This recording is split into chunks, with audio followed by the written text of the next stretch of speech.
ഓം ശ്രീ ഗുരുഭ്യോ നമ. ആശ്രമത്തിലെ ആദ്യകാലം. അമ്മ കുറച്ചു ഭക്തന്മാർക്കൊപ്പം നടന്നു പോവുകയാണ്. കുട്ടികളും കൂടെയുണ്ട്.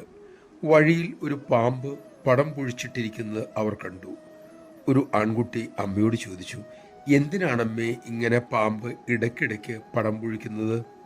അമ്മ സ്നേഹത്തോടെ പറഞ്ഞു, മോനെ, പാമ്പ് ഇങ്ങനെ തൻ്റെ ഉറ ഊരിക്കളഞ്ഞില്ലെങ്കിൽ അതൊരിക്കലും വളരില്ല. പഴയ തുലിയിൽ തന്നെ കഴിഞ്ഞാൽ അത് ശ്വാസം മുട്ടി ചത്തുപോകും.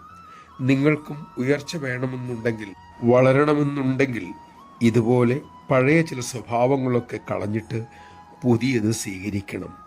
നമഃശിവായ. നാം നമ്മെ തന്നെ പുതുക്കി എടുക്കുന്നതാണല്ലോ ആധ്യാത്മിക പുരോഗതി. അവനവനും മറ്റുള്ളവർക്കും ദോഷകരമായിട്ടുള്ള നമ്മളിലെ സ്വഭാവത്തെ മാറ്റാനായി നമുക്ക് പുതിയ സ്വഭാവങ്ങളെ സ്വീകരിക്കാം. അമ്മയുടെ സഹായത്തോടെ അങ്ങനെ മുന്നേറാം. അങ്ങനെ അമ്മയുടെ ഓമന മക്കളായി ഓങ്കാരപ്പൊരുളായി തെളിയാം.